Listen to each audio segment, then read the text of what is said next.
The Garage is brought to you by Field in Frame. That's at Field in Frame on Instagram.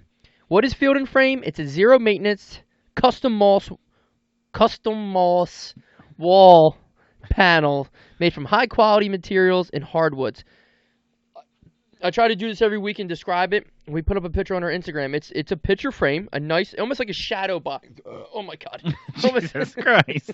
Almost like We're trying to be professionals here. Yeah, almost like a shadow box, but it's legit moss. The stuff that grows on people's houses that don't clean their own house. Is there anything worse than driving by someone's house and they got like, "Hey pal, how about a power washer, huh?" Yeah, just spray it down. Just spray it down once. Must be the north side. Boo. So it's. It's a frame with moss in it. It's so cool looking. It's real. It would be a great thing for the office, office in your house, office buildings. If you go on their Instagram, it's a lot of like big pieces they do for like companies and stuff. It looks really cool. It's the guys who at Phila Woodcraft. So check out both of their Instagram pages. The dude Joe, the owner, he's the man. He knows what he's doing. That's Field in Frame on Instagram. Check them out.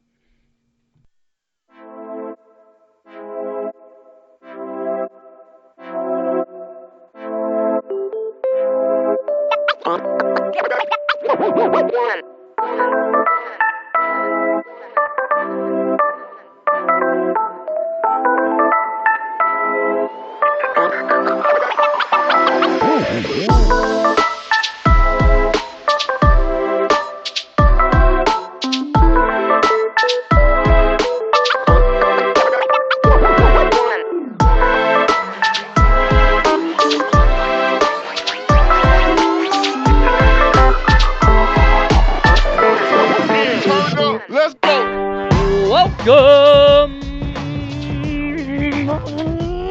to the Garage with Evan and Friends. Follow us on Podcast Garage on Instagram. Get some of our t-shirts, sweatshirts, hoodies on maincavecomplex.com. It's great fabric. It's good fabric. Soft. Picked from the desert fields of Egypt. Check out our YouTube. We picked the. Keep going. No, the t-shirts. The t-shirts grow in stalks. And check us out on In YouTube. the sand. In the sand. No, I mean, everybody knows that. No water, hot heat, and sand produces t-shirts. The best kind of t-shirts. To my left, as always, Mr. Ryan Rickes. What's up? We're waiting on Cait. She got home from work late. Whatevs. So we're going to start it off. I mean, before we start getting into our horrible selves talking about God knows what. It's been a rough week, and let's just address this. And I'm not saying let's get it out of the way as it's in a bad thing, but like let's start low as everyone's feeling. The death of Kobe Bryant this week, which was obviously out of nowhere, but like way rougher than like. When celebrities die, I'm not going to be like, I don't care, but like, I'm never the person who's like, oh no, like, you know what I mean? How people get all fucking in their feelings over celebrity. I'm like, relax, you didn't know him, I get it. Michael Jackson or whoever, like, but I couldn't, when that happened, I was like, whoa. And I think part of the difference is,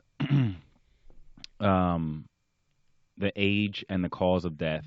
Wasn't no self-sabotage either. A lot of deaths are not saying it's any better, but like you don't feel the same way when it's like drug related, alcohol related, or something like or suicide or something right. like that. Like you're just like, all right, man, like what the fuck? But like this was. Or if somebody old died, like if old age, Bill Russell died or something like that, the NBA world would be like, damn, that sucks. But it's less of an impact. Still a great player, but less of an impact than Kobe was a young still Kobe so Bryant. relevant. It's a day after LeBron passed his points. I mean, there's no more like tragic's the only word to use. I mean, died with his kid, like 3 girls, like 3 kids, another family, like Jesus. Tell me about like when you found out. I'm out back.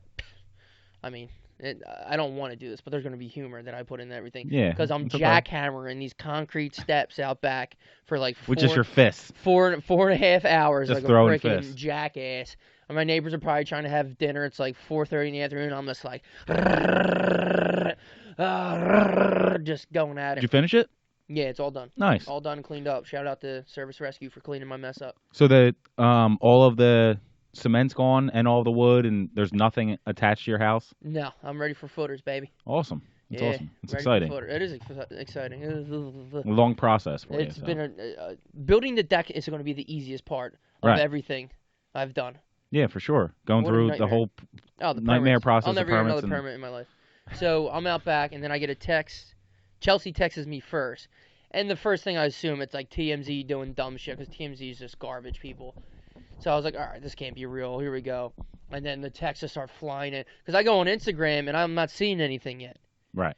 And then I Google in Kobe, and it's like 8 minutes updated, this and that. I'm like, all right, let's let this breathe for a little bit and see what actually is going on. And then, like, obviously 25 minutes goes by, and it's like, oh, my God. It was, like, probably, like, 2 or 3 hours until I found out that his daughter was on the plane. Because at first they were only saying it was 5 people. Wound up being 9. So you're sitting there like, oh, God. Right. Even before I found out his daughter was on the helicopter, I was still, like, I was upset. Like I said, I never cried for a celebrity or anything, but, like, I don't know what it was. I was just like, whoa. I don't know why. And everyone seems to have that same reaction. You watch any of the shows, any of the clips on YouTube, like, everyone's, like, super shocked with, I don't know, his age. Right, and that's what I'm saying. I think it's the whole combination of the age and the cause of death, the fact that he died in a helicopter. Like, who the fuck, what? And he's been doing that he's at a private helicopter. It's all souped. It's the president doesn't have a nice helicopter as he does. Right. He's been doing that for 20 years, and I hate when, like, they've been bringing up, like, oh, you know, it was a foggy day. They should have been. You think they never flew in bad weather. Like, don't blame it's not always perfect when they're going. They flew. This pilot's been doing it forever.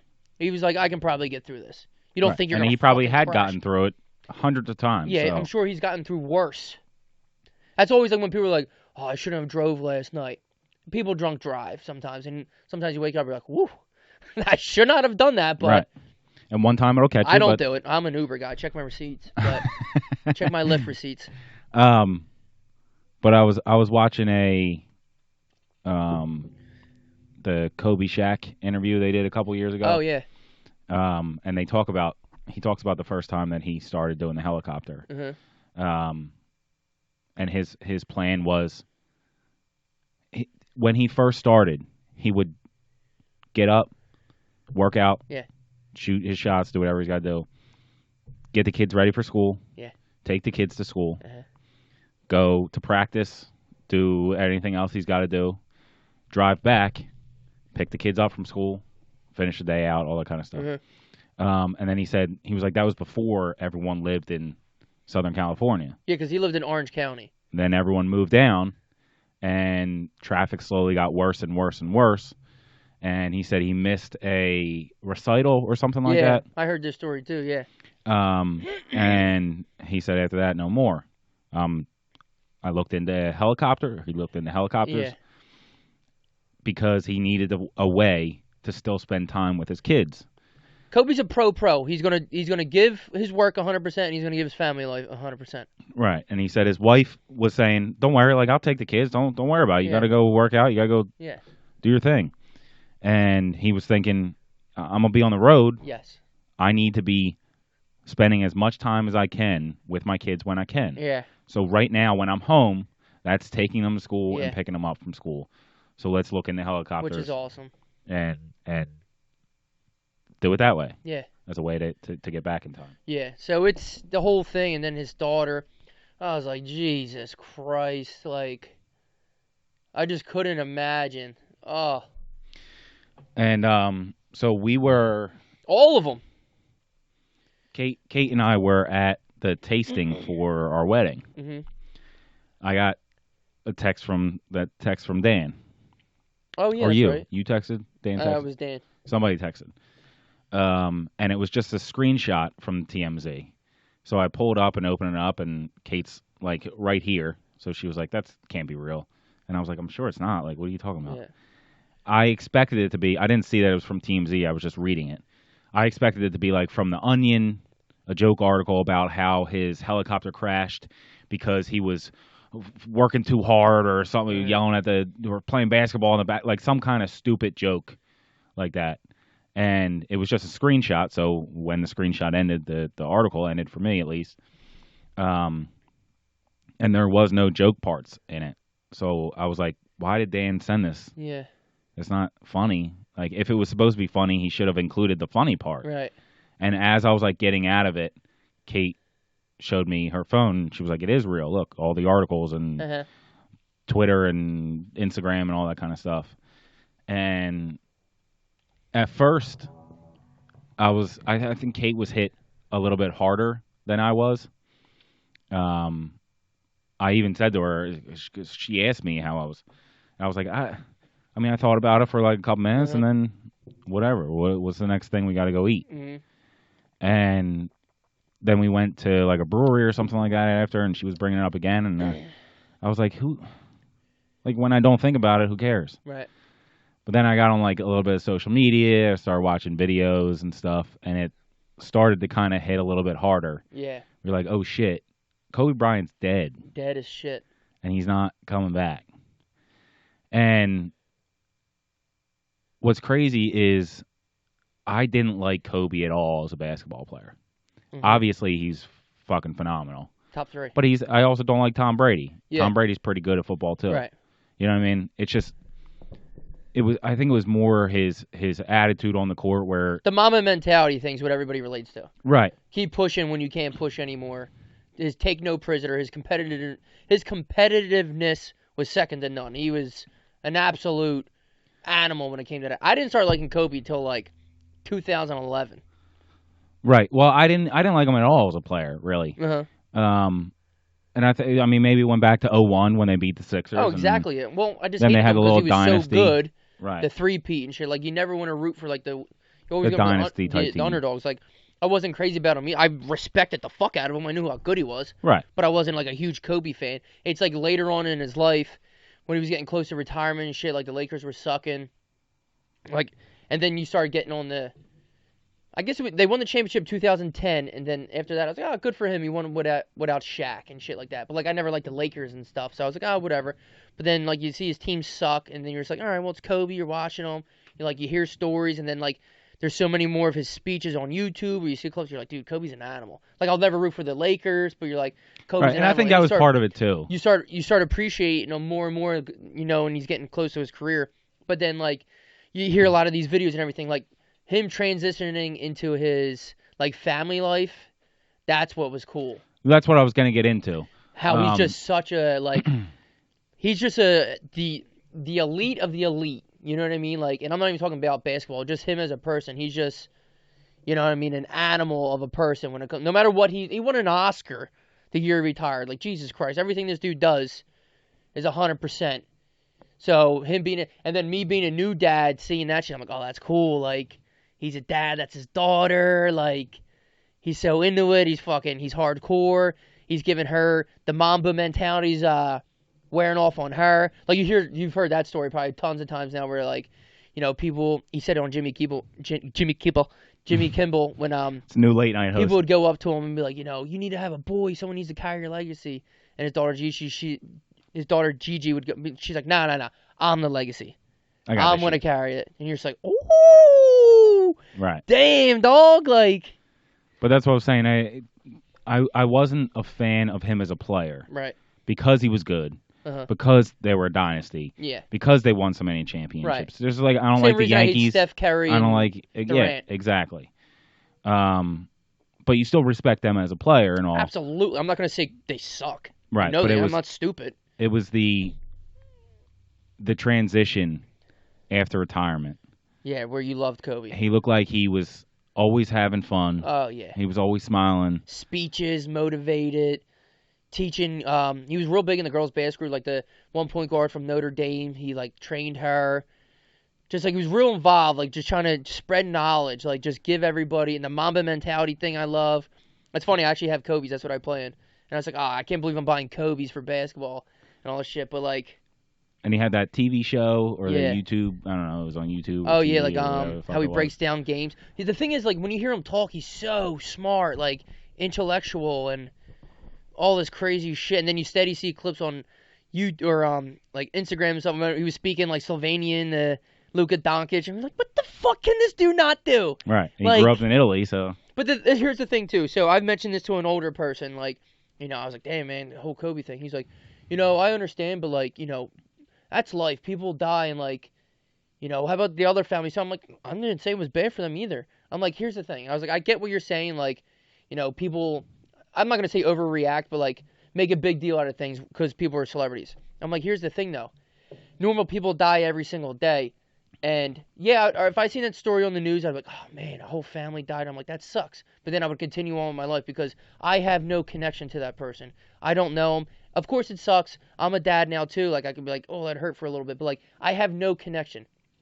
I've known and seen Kobe Bryant for, I don't know, since he was drafted in 97. I was a little young, but like since 2001 at least. So I've watched Kobe Bryant, rooted against him for 15 fucking years, 17 years. I don't know what it is, but like they have an impact on people's lives unlike ordinary people. Right.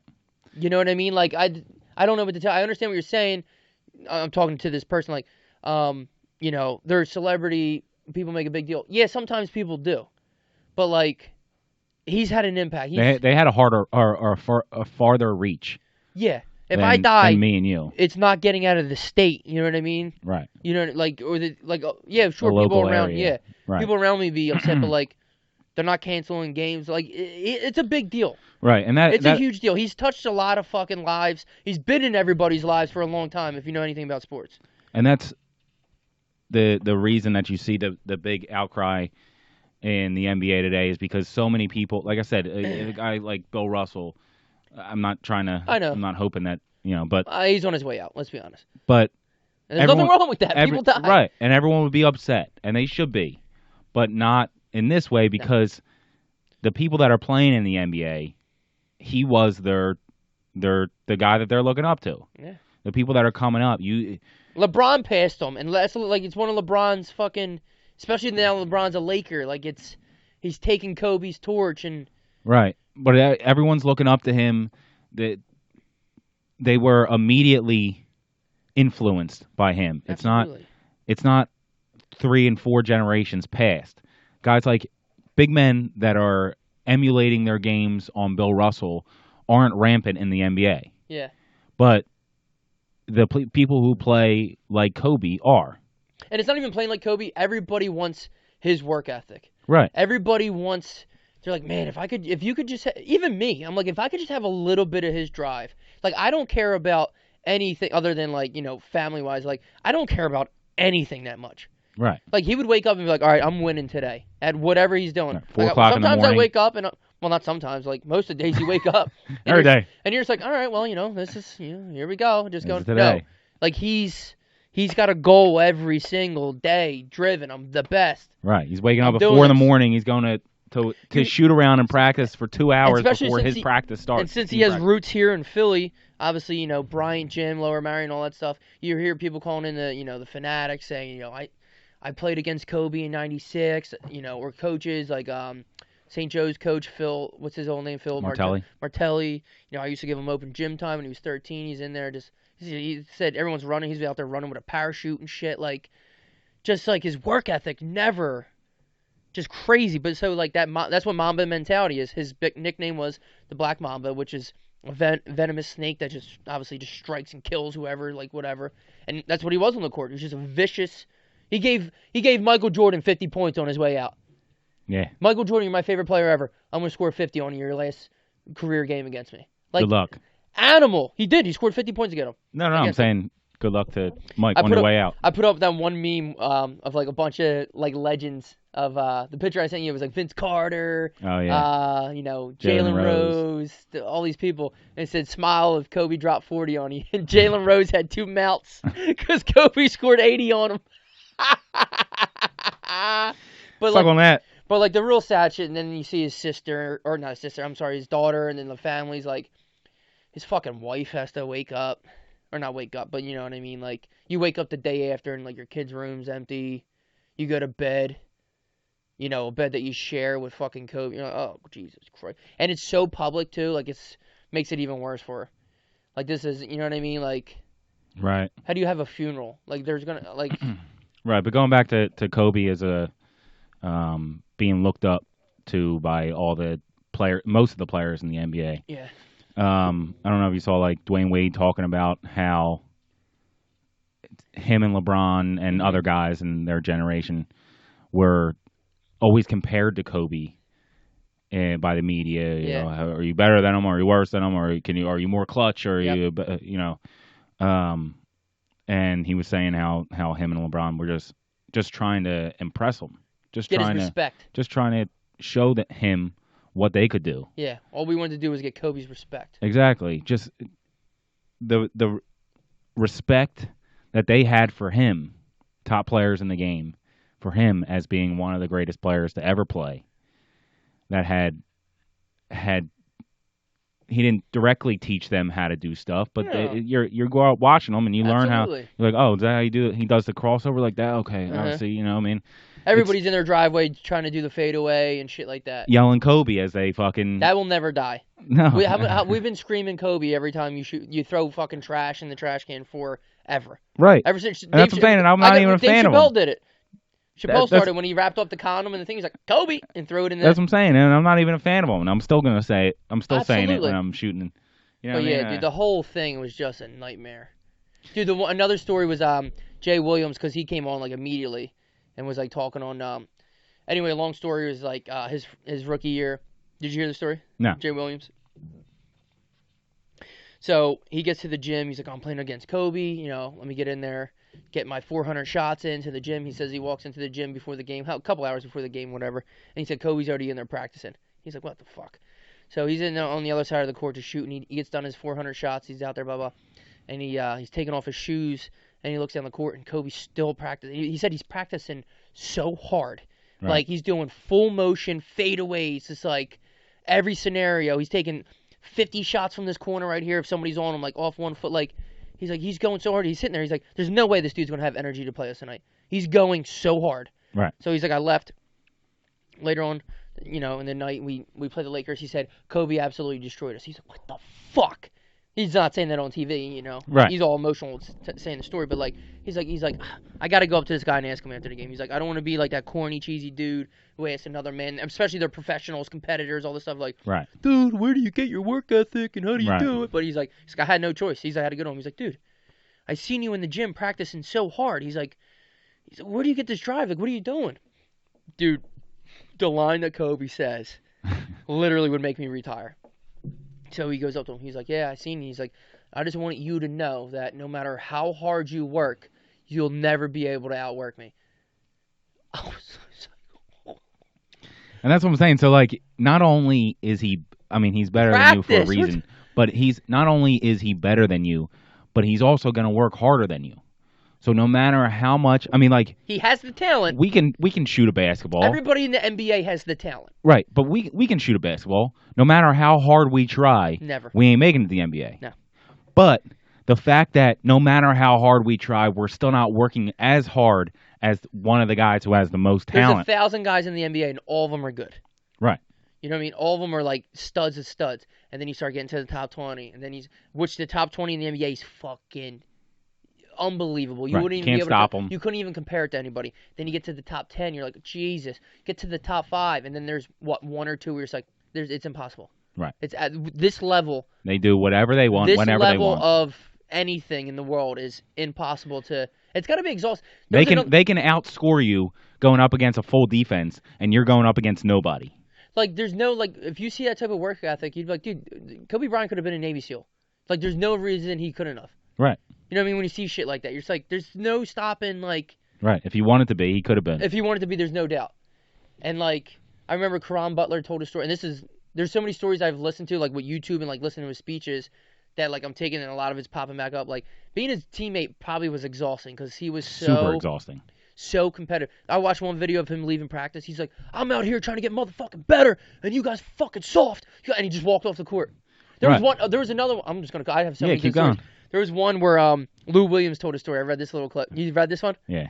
Where they lost by 30 to Portland or whatever, and he came in the locker room and took everyone's shoes that they're wearing. They were all wearing Kobe's. He's like, "You guys are too soft to wear these." Took everybody's shoes. Fucked up. Took everyone. You guys can't wear my shoes. Y'all ain't shit. I'm taking my shit back. You guys can't wear my shoes no more. But when Kobe and Shaq were at their most fiery, going back and forth against each other, he's mad at Shaq because Shaq was saying that when they're making their run, he had the benefit of being able to come into camp a little bit fat, a little bit slow, a little bit not in shape. Yeah, Shaq got fat towards the end. And could use the season to get into shape because he had Kobe to lean on. Right. And that's one of the things that made Kobe so pissed about the relationship with Shaq. I have to do all the work, and you get all the glory. Because Kobe's working so hard, and Shaq's out partying, doing whatever he wants to do. And Shaq was like, I know I don't have to come into training camp in shape because I'll take the first 40 games to do that. Yeah. Because Kobe's going to get us a couple wins. We'll make the playoffs, and then by then I'll be in shape. Kobe has to work harder. Right, but then by then I'll be in shape. And Kobe was like, that's why I was so pissed off at you. Yeah. And they came to blow. They almost fought in practice and shit. In practice the one day because Shaq would again not be working as hard. Imagine getting in Shaq's face and not being scared. Right, and then would say shit to the media and all that kind of stuff. And Kobe's like, this fat fuck. Yeah. Is being lazy as shit. I'm out here working my ass off. To say that to Shaq, who's a Hall of Famer, definitely one of the most dominant centers of all time. Probably one of the best, depending on what you like in your center and all that kind of stuff. But so a top player of all time, you're saying this fat fuck is lazy as shit and needs to start working a little bit harder. Shaq probably got pissed because he knew he was right. Right, for sure he did. Yeah. For sure he did. But he didn't want to be showed up at Kobe, so he's you're not going to bow down to someone. He's like, because Shaq would obviously fuck him up if they. Right, sure, obviously. Right. But yeah, it was obviously it's a. Oh, it's horrible. But the thing is, like I said, like where it really hits is just the whole thing. Like I'm a new dad, and I seen the way, like after his career, like seeing the way that like. Him being a dad, he's courtside with his daughter. He was doing everything with class. Yeah, I'm just like, I'm like, dude, that's how you do it. That's how you be a competitive dad. Like, I'm like, that's dope. And then all of a sudden, you're just like, oh, Jesus Christ, they died together. They fuck. Like, you imagine that, like, 10 seconds before dying, like, knowing you're going down. That's what I was wondering because I heard a couple different encounters. Right, like, did they just hit the mountain, not know they were falling? I know they were descending. I know that. Well, so first I heard that there was a lady out walking her dog, and she said that she heard the helicopter go overhead, and she was like, helicopters go overhead all the time. Yeah. But this one seemed a little bit low. Right. And then she heard noises that don't usually come from a helicopter. Then she heard nothing. And then she heard an explosion. Right, it hit the so they were saying that, there was a engine failure. The blade stopped moving, and that's how it stalled out and went into the mountain. I know the helicopter had 2 engines. So for both of them to stall out, that's fucked up. Well, I don't know how they work together and all that kind of stuff. I don't know shit about helicopters either. Yeah. But then I heard another guy who was explaining it like he was like a helicopter technician. Obviously, he has some kind of background in some kind of physics or something. Yeah, something I don't know about. But it was like a 4-minute interview with this guy, and he's talking about how there was a lot of fog, and the way it came through, it should have, been up higher. It should have done this. And basically, he was saying that it just went into the side of the mountain. Possible. The guy misjudged. You can't see and shit, yeah. The guy misjudged where they were at, and it just basically went into the side of the mountain. Yeah, so in that case, you're just like, damn, it's foggy. Boom. The other case, you hear some shit, and you're like, that don't sound good. And then the shit stops, and you're like, we're still in the air. All the kids start I'm pretty sure shit. the fucking helicopter's still supposed to be on. Oh, boy. Right. So that's a little bit, you almost hope it's the first way. Right. And that they thought it was just, they're like, damn, it's foggy out. Boom, dead. Just explode it. I mean, when it's your time to go, it's your time to go. There's nothing. All the people are like, oh, fog, the helicopter. It could have been anything. Right. When your number's up, your number's up. It's what are you gonna do? But right, especially if there was some kind of engine failure, that still could have happened in anywhere. Not fog, Could have happened with anybody, yeah. Why wouldn't it happen in that case? Yeah. So I mean, there was a lot going on with the. But Cait's here now, and I was saying how I started this off by saying how I was at first I was like, okay, Kobe died. Yeah, that sucks, but oh well, it would come into my head and then go out of my head pretty quickly, and you were kind of, you were like, damn, like this, for real. And then as I started seeing more stuff on social media and videos and all that kind of stuff, it started hitting me a little bit harder. And then I saw this. Okay, feel free to put the headphones and mic up to your mouth. No, for sure. I think that one's the one that's on, but no Whatever big deal. One you want. And then I saw a tweet by Bernice King, the daughter of Martin Luther King. Okay. She said, to be ignorant, I never knew he had a daughter who was like alive at this moment. Because a lot of people are saying that, you were talking about it earlier. How are you going to mourn a celebrity like that? You don't know them. You didn't, blah, blah, well, it blah. wasn't me. Somebody told me that, and I got pissed. You were saying of people that were saying fucking that. Respect. Like, Kobe's fucking... But she said, mourning a celebrity does not equal lack of consciousness. And sometimes the death of someone we feel like we knew, but we never actually touched, triggers pains about the death of people that we knew well. Mm-hmm. We're on a brief pilgrimage here, reconciling life and death. Love well. So it's like, just because you didn't know them doesn't mean that you can't have an emotional connection to them. Sure. And doesn't mean that that emotional connection can remind you of emotional connection with somebody that you did know. So mourning somebody that you necessarily didn't know isn't a problem if that's what you need to go through. You can relate to a lot of things. A lot through. of people lost people in their lives, so you can relate all types of shit, like especially something tragic and shit like that. You're just like, oh god, like parents who lost kids and the wife and this and that. You're just like, oh Jesus Christ. And that's what I was saying, like it being so public, like the wife having to like it makes it even worse that it's right for the rest of her life. She's gonna every time wife. Somebody sees her, they're gonna be like, oh my god, I'm so sorry. Kobe's wife, and this tragic, and you're just like, oh Jesus. But like there was something Shaq said too, and I'll definitely say this about myself too. Like I'm so bad at reaching out to people. He's like, I don't reach out to like so and so. Like I have like my I have a bunch of friends, and I have no beefs with like anybody, but like life happens. Like you just don't reach out to like like I'll never throw like a random text to someone and say like, hey man, how you doing? Like I just don't do that. Yeah, and you should just to be, but like, it's a thing too. Everyone's like feeling real down and out, but like, so like, you'll be all lovey-dovey for a little bit, say what's up, but like life, and then you go back to just being normal. And then like you won't send out those, hey, how you doing texts. So you should. But you also are probably texting the people that are most important to you. Right. Yeah. Like your circle's small. Yeah. But there's some friends I should reach out to more. I definitely should and shit like that. Not to like... Texting's so easy. You can literally just send a text and be like, hey, man, how you making out? Like, you don't have to call and have an hour conversation. You can just text and you answer when... But, like, you're not always... You don't have to be like, oh, let's meet up for lunch. Like, that shit don't happen. Like, life's busy as shit. Right. But, I mean, yeah, I'm not good at reaching out. You probably should. Because, like you said, you never know. How do you feel about everybody... Right, watching all the videos of people that knew him. Yeah. Getting emotional and stuff like that. Like, I was watching the Sixers pregame and Mark Jackson's... holding back tears, you know what I mean? Like Doc Rivers was the worst. He was like, "Oh God." Right, and you're like, you understand guys like Jerry West and Shaq and like people that were around him all the time, but you don't realize all the full reach that he had of these guys that are like, oh shit, yeah. I know everybody's in the moment and shit, but how do you feel about the? I mean, it's just what it is. I mean, we're gonna feel grief or whatever it is. How do you feel about everyone's like, oh, change the NBA logo to Kobe's? Like there was one thing of him. I'm kind of for it.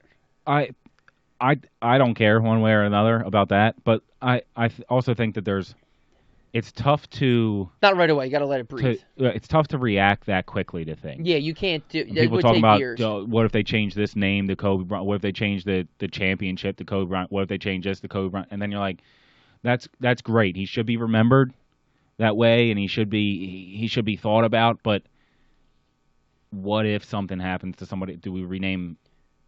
Like what happens when Jordan dies? What happens when Bill Russell dies? What happens when do we? The only thing with that, like you don't get much bigger than Kobe. The only one bigger than Kobe would be LeBron and like Jordan.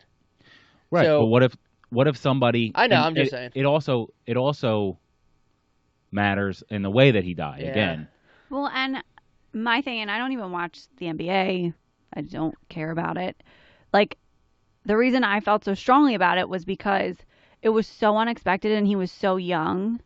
So I think that plays a bigger part in why people are so affected too. If, like I said the other day, if I got a notification that Betty White died, she's 103 expected. Yeah. It's going to happen any day now. Yeah. But Kobe was so fucking young that it's like, I think that's why I felt so impacted by it, is like, shit, this could literally retired a couple years ago. It's literally, this could literally happen to like any of us. We said that earlier too. There was no drugs involved. There's no alcohol. Like it wasn't self-inflicted. It was literally just a tragedy. Like, and then it makes you think like, oh shit, like I could literally be driving down the street, texting like I always do when I drive, and just fucking boom. You know what I mean? Just like sometimes I black out. I'm like, how did I get in this lane? I do it all the time. How did this happen? I literally do it all the time. I'll be driving. I'll be like, damn, how did I get here? And you're looking, like sometimes you're just like, how long was I just looking at my phone? Like I'll literally do that sometimes. I was like, oh shit. But was that light even green? Yeah. Right. Well, either way, like I'm sure a lot of people heard a lot about Kobe. You had to talk about it. I mean, it was such a big thing. So one for Kobe. Yeah. You want to go to break on that? That way we can kind of separate it out. I wanted to hold on. How long okay, go are we ahead. at? We're like I don't know, 35, 38 All right, minutes. Give me 5 minutes to talk about this. Have you guys ever seen? Wait, one for Kobe. One for Kobe. I just have water. I'm embarrassed. Yeah, well, whatever. One for Kobe. Kobe and the other families too. I'm not gonna not be that. Kobe's daughter and all the other families on there. You guys ever see the talented Mr. Ripley? I have not. No. Matt Damon, Jude Law, Gwyneth Paltrow, 1999. No. Yo. I'm sure you're gonna tell me about it. Yeah, 1999. Dude. Yeah, wild movie. So, I've been watching a lot of TV now that like I have Sloan. Yeah. So like I'll get locked in, baby. I got to feed her and shit, or like we're sitting there, so like I can't just play PlayStation like I usually do. And you're lucky she's too young to be watching TV herself. Where right. It's like throw on the fucking Disney Channel. Yeah. No. Yeah. That's coming. So you're gonna watch a lot of Disney Channel, baby. So we watch I just put on movies or shit that I haven't seen. Like I went through the Hip Hop Evolution, which we want to talk about that. We'll see. And just all these type of shows and shit. And I've been watching all these old. I was like, I always wanted to see this. Like, I love Matt Damon. I'm a fan of Jude Law. Good-looking cat.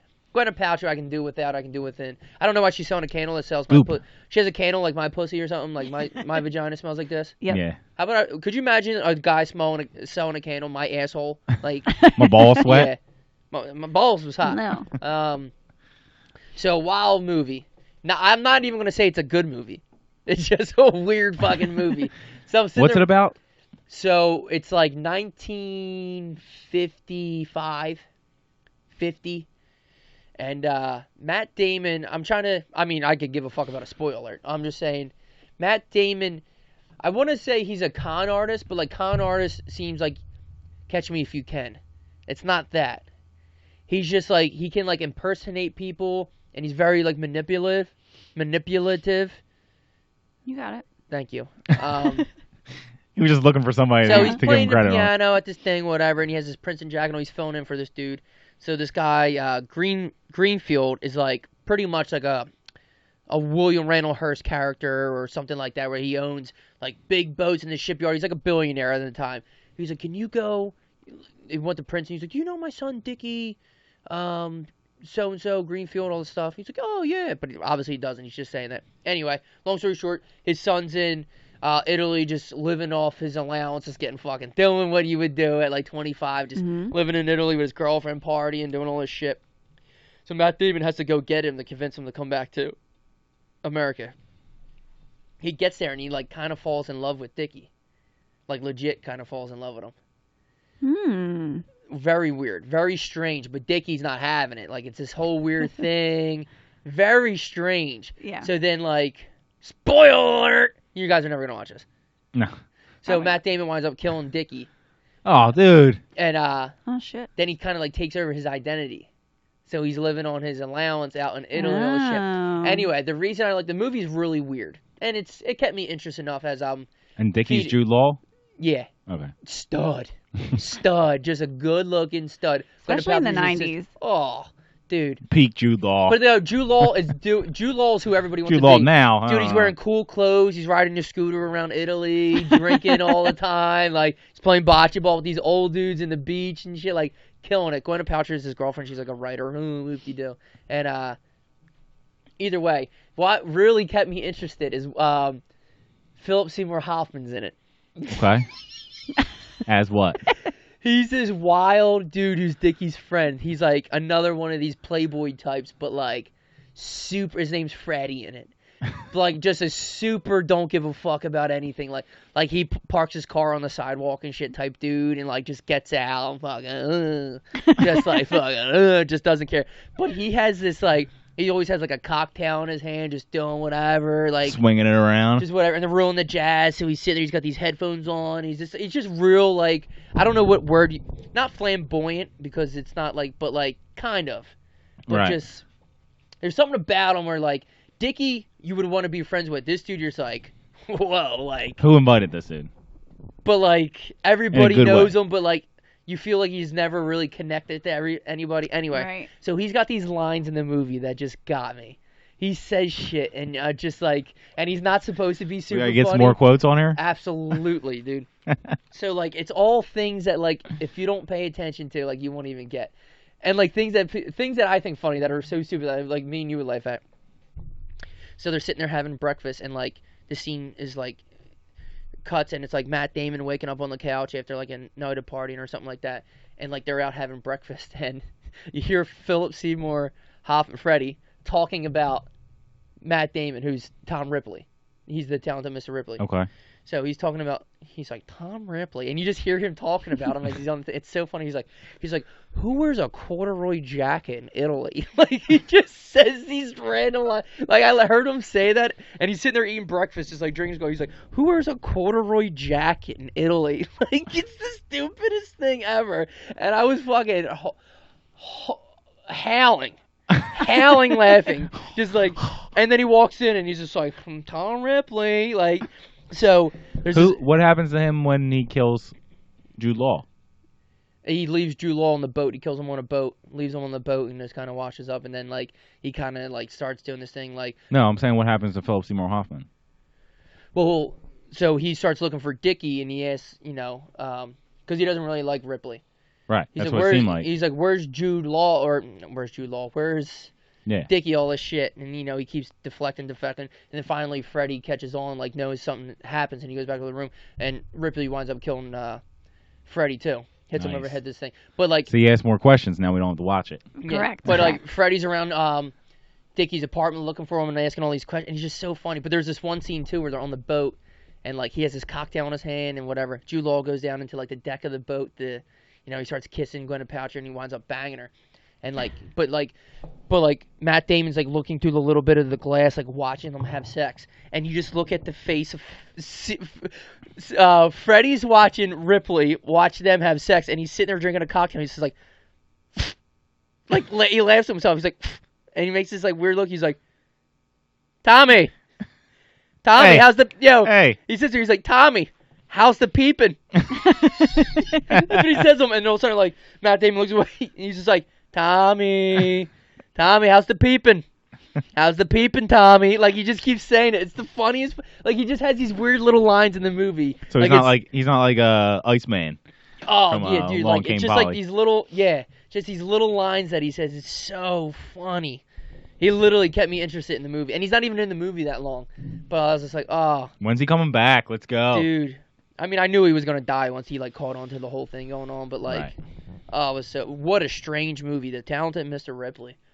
Well, yeah, I'm not gonna watch That's it. Now it's not really worth watching. If you're super bored feeding your baby, go ahead and turn it on. But there's enough good stuff to watch though.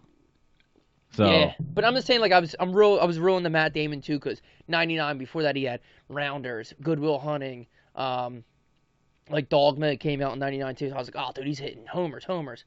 And then I watched this one. I was like, Talented Mr. Ripley, Jude Law. They can't all be homers. Yeah, and then all of a sudden I was watching, I was like, this probably isn't the one that's... No wonder. Yeah, this isn't exactly the one that we were looking for. I didn't hear a lot of accolades for this one. Anyway, that's my Talented Mr. Ripley synopsis. That's a word, right? Mm-hmm. That's what I said, booty traps. You want to take it now? Yeah, they're behind you. What my man Jay just said. So we're definitely gonna look up sound clips of who wears a corduroy jacket in Italy, or peeping Tom. Tommy, how's the peeping? I'm tempted to bring it up on YouTube during this break. Go ahead. Yeah. Actually, let's do it live on air so we get another copyright. Nice. Now we're talking. Guys, thanks for listening to this first. I don't even know. I was gonna say, wait. You don't have to say anything. No, this was just like a blur the whole movie. It's just so sad. Where the fuck have been talented, Mr. That was you planning it. You know, you're gonna break. I said, no, I gotta go on. Hold on. I got Still waiting for that good one. Let's go.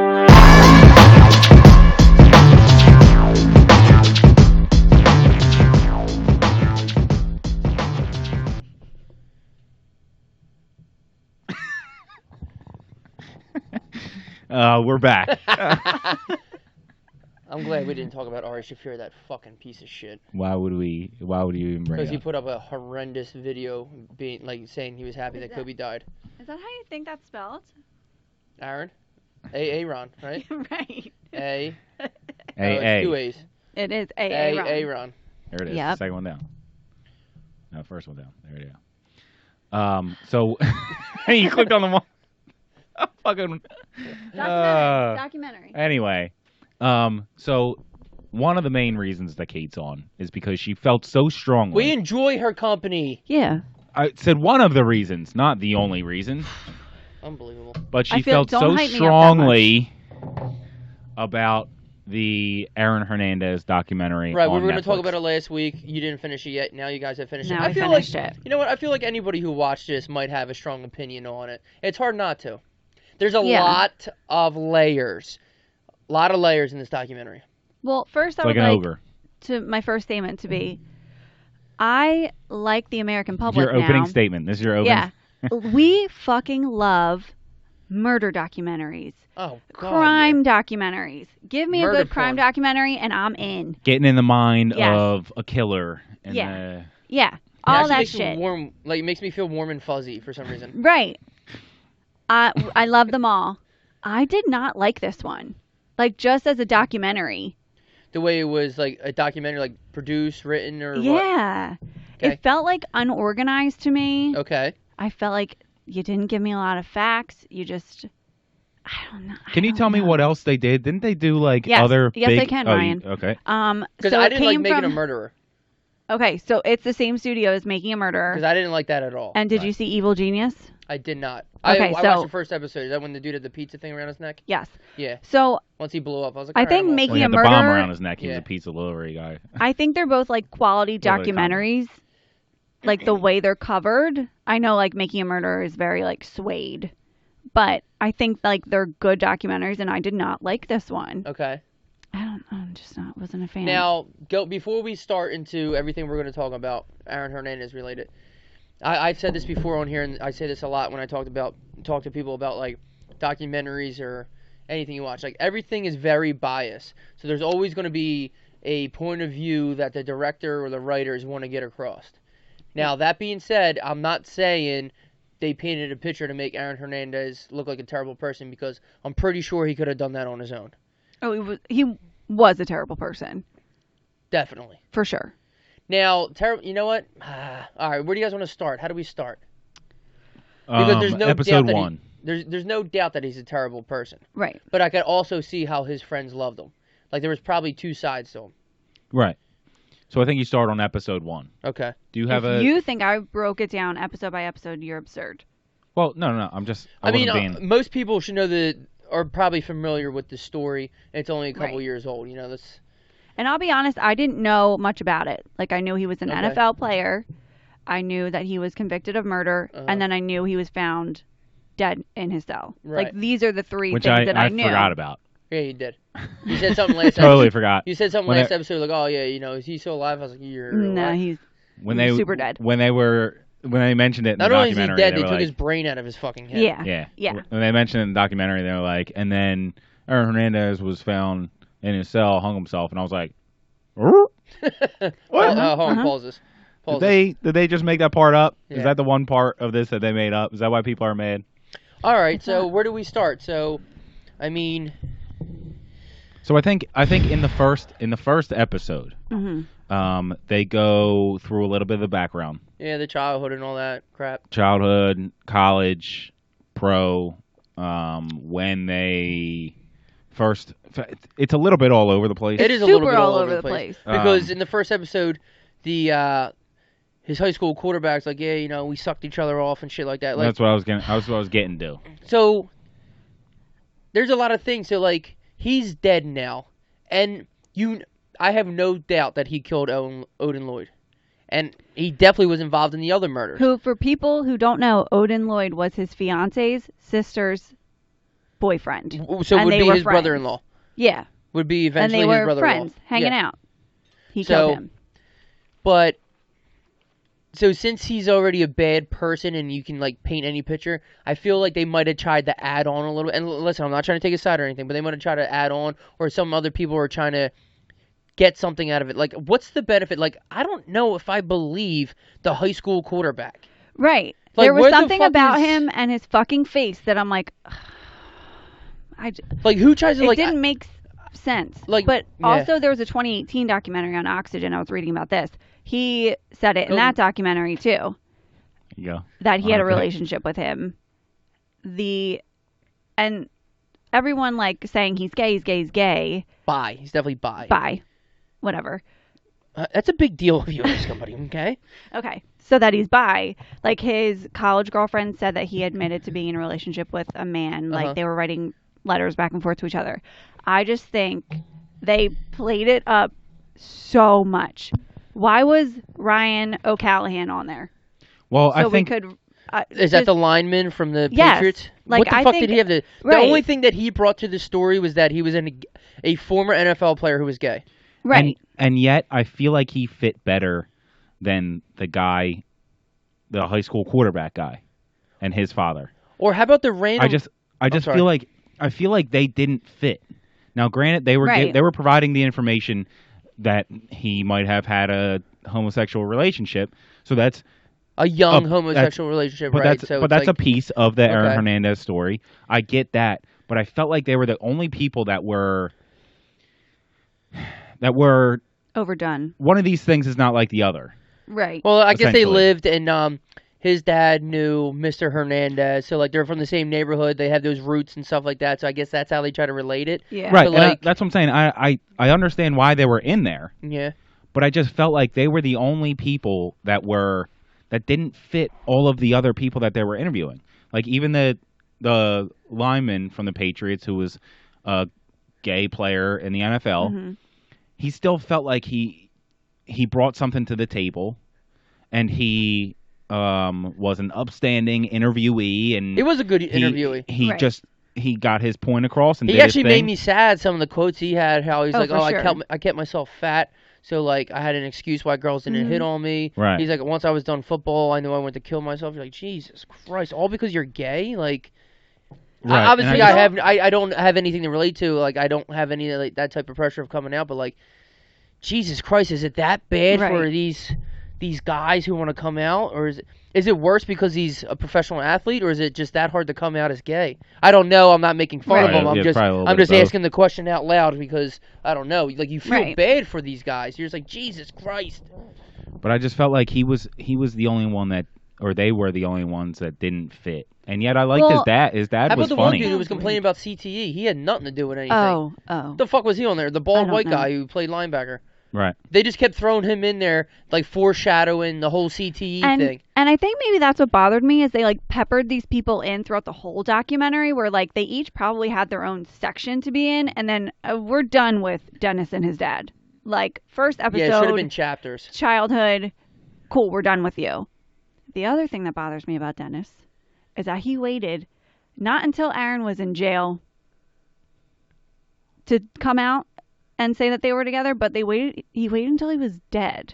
And I just felt a little bit after he was dead, too. Like months after. Because his dad's like, there's no way Aaron was gay. He's like, Dad, I know he was gay because we sucked each other off.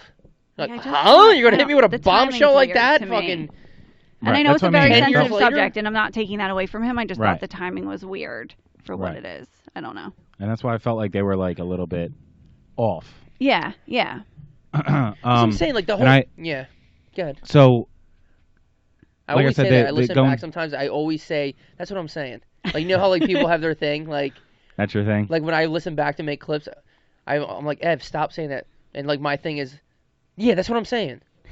That's what I say. Well, that's your segue. That's your segue. Like you might, say, what do you say a lot that I noticed? Versatility. He says essentially a lot. He says the word essentially a lot. Oh my god! Well, essentially, my god. It's a good word. It is a good word. Versatility. 2 big words for you. But it's funny listening back. I was like, wow, we say that a lot. Yeah, and I'm sorry, Tesla. So, going back to you would think that as we're talking about it, we're going to go first episode, second episode, third episode. Mm-hmm. But that's not even how they did it. Each episode touched on the childhood, college, NFL playing days, working through one or both of the murders, the trial. So I felt like if they would have broken it down, the reason they didn't break it down into the first episode, child, second episode, professional, third episode, trial or whatever, however you wanted to break it down, people wouldn't have been as interested. Mm-hmm. Because the murder part was interesting, but guess what? You can't get 3 episodes out of that.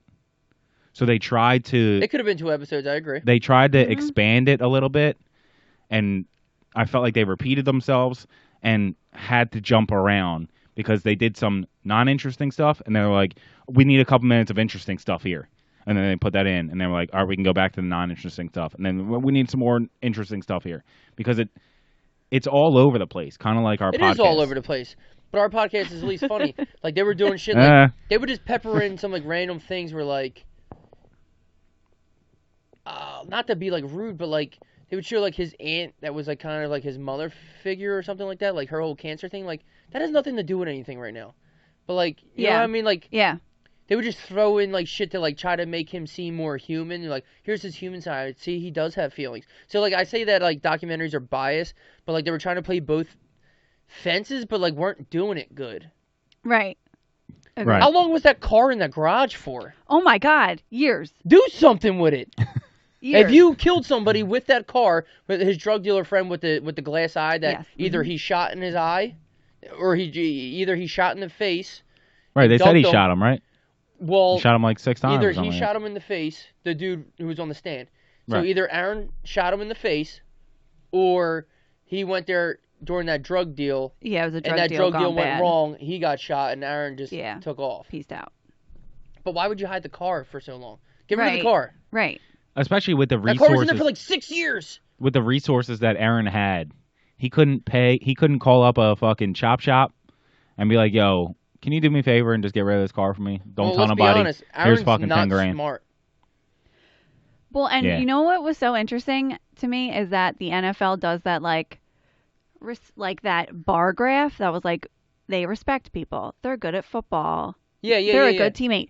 And then what was it? Maturity and he was like 0. 10% or something, like something absurd. A 1 out of 10 which was crazy. Or something. Because he's all right. So as we're breaking really down things, no, that's fine. We can be all over the place. Just like the documentary. So I'll just say this: like my look on Aaron Hernandez is that obviously a phenomenal talent, but to me he was just a wannabe gangster, and he had like the funds to have like he just hung out with corny, stupid dudes. Like he smoked a bunch of weed, so he thought he was that type of dude. Like I don't know much about Bristol, Connecticut, but it's not the hardest place in the world. You know what I mean, though? Right. He tried being all cool. He has these fucking like gangster tattoos that he got put on himself that were like so stupid, like gun, like bullets and like gun, like dumb shit. He's getting all these like gangster tattoos. I smoke a bunch of weed. Want to be gangster. I hang out with these guys. Let me buy a bunch of guns and all this shit. Like, what are you fucking doing? Right. You were going to say something about the bullets? That lawyer said the tattoos were like in memoriam to like the crimes that he had done. Like it was about Odin Lloyd and then the 2 other guys he killed. I was like, you're really reaching, sir. Right. Well, he definitely got a lifetime tattoo on his neck after he got sentenced to life. Sure did. And it might have been about it, but you can't. It's going to be impossible to prove that. There was only one look, bullet. he got tattoos of it, see? There was only one bullet missing, though, on the thing he got tattooed, and apparently he shot them 2 dudes in the car like 7 times, so that doesn't make sense. Yeah. Yeah, I don't know.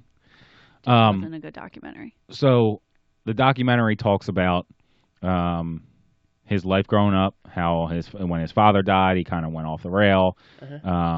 He went to college. Which you can make sense of that. Right. He went to college. He started to get a little bit of the outside world. And before that, his dad died, and his mom was shitty. Right. Yeah, his mom married the cousin's husband. Yeah, the cousin of Cancer's husband, right? Yeah. So his parents were what a dirty move. Right. Go on. So he had that before he went to college. And he went to college. You grow up a little bit. You have a lot of other influences that come along, and he started to get tattoos and. Right, Florida's. He had a fucking wild team in Florida. I'm sure. I thought you were gonna say he had a wild time. Well, wild time and he was allowed to do whatever he wanted. Right. He punched that one bartender in the head or whatever. Yeah. He starts to get away with stuff and sees that it's possible. Then he goes to the NFL. Huge animal. He's freaking 6'5". Frickin'. 250. Frickin', you know what I mean? So like. Two huge frickin' guys. Huge frickin' guys. Should have hanged out with Tebow more. Then he goes to the NFL. He starts making a lot of money. Yep. Starts hanging out with even shittier people and possibly kills 2 people. Then gets in trouble with the guy that witnessed it. So starts to panic. Ends up later killing another person. Goes to jail. Now, that's the quick summary of everything that happened. And it happens individually in all 3 episodes. Again, it's all over the place. Now, you said that there was some inaccuracies that you found online. There was? You said that the one dude wasn't a quarterback. His second lawyer. Someone that went to high school with them said that he wasn't a quarterback when Aaron was on the team or something. And that when he was a quarterback, he only played 5 snaps. I didn't write this down, and this was like a tweet or a Reddit post or something, but it was someone that knew them that was like, this kid was not his quarterback. It was this other kid, and you can look it up. So right, and that's again what I was saying. When people come out with these obviously provable, you can look up the stats. Right, and boom, done. It's not like I talked to him in the hall. How are you going to be able to prove that? I did. I promise I did. You know what I mean? But things that exist, it's hard to. I'm sure there's so much more that we have to say. They just kept. What else you got over there? You got 3 pages. I literally wrote a timeline for no fucking reason. Why did I do that? I thought that's what you were writing down. There's so much shit that they added in. I was trying to set you up. They were trying. What were they trying to? They were trying to describe his life that had any reason for him killing Odin Lloyd. Him having gay, or him having gay, him being gay or bisexual has nothing to do with being a murderer. Right, and what the fuck does that have to do with anything? And the one article, him having gay. The one article I read was the documentary was supposed to be a whodunit, but then they never said who did it.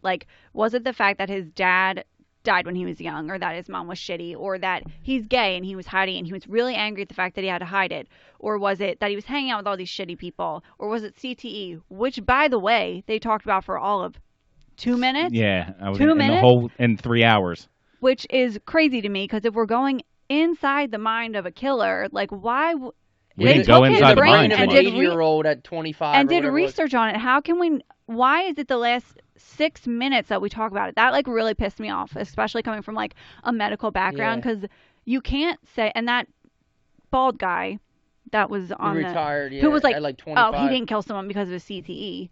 Well, we can't rule it out altogether, no, because I'm sure all of this shit piled together on one person, and he was sexually abused as a kid. So according to his brother, I think he said he was sexually abused a couple times. Yeah. But again, he mentioned that once. They were yeah. And his brother said he was sexually abused. Anyway, at his time in Florida, when they're when you're whoa, what? Yeah. Hold on. Believe who abused him? A family friend, his dad, who? So, there was nothing about it. I forget. Or nothing. Was it extra about it? An older kid or something? They were all at the babysitters and. Right. It was an older kid, but it was a something. by the way. Right, which it shouldn't have been. How about this? There's plenty of factors that turn people into bad people. Yeah. He was still a bad person. Yeah. He 100% killed Odin Lloyd. like 2 blocks from his house. And he's so stupid. He has cameras. His house everywhere. is loaded with cameras. He's walking around with a gun. The 2 dudes who help him kill him, are just 2 losers who are just sleeping on his couch in the basement. Who they never talk about them going to court, which I thought would have been important. They were wannabe gangsters too. They were in nothing. the fucking car with him, and they were supposed to be the ones that did it. So right. They never show any of them testifying or any of their court cases. No, so they were both accessory to murder, so I think they got like 4 to 7 years, which means they probably did no time. I just looked it up. Probably. And whatever happened to the dude with the glass eye who got shot in the face? Because he was a legit gangster. Like, he sold drugs, he did. He's in jail for another shooting in like a nightclub in Hartford. So all these people remember were they real showed shit. the thing where he got shot in the balls and then he went back into the bar and shot it up? Remember they showed that what clip? It was. Yeah. And he was bleeding, he got shot in like the nuts, and then he opened up the door and started shooting at a bunch of people. Yeah. So he's definitely in jail for that. That's on camera. Yeah. Is that you? Yes. Dude, and then they show Odin Lloyd, which he had really nothing really was wrong with him. He just smoked weed and played football. Like, he was just a decent dude.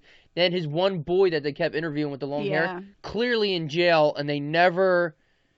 Like, the entire time they interviewed him, he was clearly in jail, and they never let... in that white tee. He was in a white tee with long hair, like, looking with like nothing in the background. Yeah. Like, you know he's wearing an orange jumpsuit underneath, and they, like, never mentioned it at all or anything. I'm like, I'm looking, I'm like, this dude's 100% handcuffed in prison right now. Right. And he's just talking about, like, all this shit. He's like, yeah, I feel bad for Aaron Hernandez, but I would fuck him up. Like, I was like, yeah, you should be upset. Like, he killed your friend, all this shit. But, like, it's just funny how, like, they just showed things that didn't show things. Like... Right. Not saying anything against Odin Lloyd, but maybe they didn't want to show his friend talking about him, who was actually in prison. I'm like, what the fuck is going on right now? Because they're never, even if Odin Lloyd was a bad guy, they're never going to show that. Right, because they want Aaron Hernandez to be worse. Mm. And why did Odin Lloyd answer his text at 3:30 in the morning and get in a car? I get a car. Don't text. I'm not going anywhere. It's absurd. You can't make me leave my house right now. What are you talking about? And if I'm in bed and you call me at like 11, I'm like, I'll hit him up in the morning. There's no way I'm leaving my house right now to get in your car and take a ride. And they made it sound like he was texting someone else that was like, you know who I'm with, like as if he knew he was going to go get murdered. How about this? Aaron Hernandez doesn't have your phone. You can just be like, yo, Aaron Hernandez just picked me up. Or Aaron just picked me up. You don't have to like write in code. Right. Like he's holding your phone. Right. But back to the CTE thing. It was like a by the way in the 3rd episode. They were like, and after he died, we took his brain and it was all fucked up. And we see that problem with a lot of people. And when it gets all fucked up, they can't make good decisions. They're rational. Right. Thank you for watching the documentary. And you're like, what about that good decisions? Because I feel like this whole thing was about bad decisions. So yeah. What was that? Is there a 4th episode? And no, they say, there isn't. Like, it's not all just concussions, too. Like, even minor hits to the head, can cause CTE. So, like, imagine all the times these football players get hit, and it's not a concussion. Right. Like, holy shit. So, of course, his CTE was bad. Right. And they say, like, between your 20s and 30s is when you start seeing symptoms of it. Like, bad behavior. Is flaring up hard. Yeah. Like, bad decisions, moodiness, depression, aggression, like... Hello? That was like this man's whole fucking personality. Which is all good and dandy, I get it, but there's not many people in the NFL going around shooting people and shit either. No, for sure not. But like, I didn't want them to just be like, oh, and he has CTE, that's why he's a murderer. I'm like, no. No, but I think it definitely plays like a small role. I'm sure. I'm not going to rule it out, but... Right, and I thought there would be more information about it. Like, I thought it would be... told me because he got a couple concussions playing football that he's allowed to just go out and shoot people now. And that's what... I don't think... I definitely wasn't trying to say that, and I hope the documentary wasn't trying to say that. But I just thought that it would be more... With how prominent CTE is in the world, people... There was a whole movie... Will Smith was in that movie about... You know what I mean? Like, I just thought that would be... The fact that they found CTE, let's go into the side effects and the reasons and how it happens and what it might have affected and how it happens in how people were acting that have passed away that didn't kill people and how people that were aggressive and maybe didn't kill people but were still aggressive and maybe thought they might have killed somebody. We don't know, you know what I mean? Like, right. To show the different relationships about it. They were just like, and he had CTE. Y'all remember that? The worst case they've ever seen. Okay. Talk to you. They did say that. Yeah. Like I just so felt like it wasn't complete. And I think Aaron Hernandez is a piece of shit wannabe gangster, and he got caught up in his own life, just doing whatever. But also, the documentary was not put together well. Correct. It wasn't. I agree. They didn't go step by step, or they didn't show enough. I think if they would have went step by step, you wouldn't have got through the whole thing. Like if he got away, if he got off of that shooting with the drug deal, then who did it? Like what happened? Was it a drug deal going like? Well, I think they said Bradley. Like, okay, so first usually of all, at the end they have writing of telling you what happened to like certain characters. Nothing. That would have been Also, nice. it's like, all right, bye, baby. You're gonna end this with a phone call with his daughter. So when we're watching it, I didn't even realize there was a second murder case.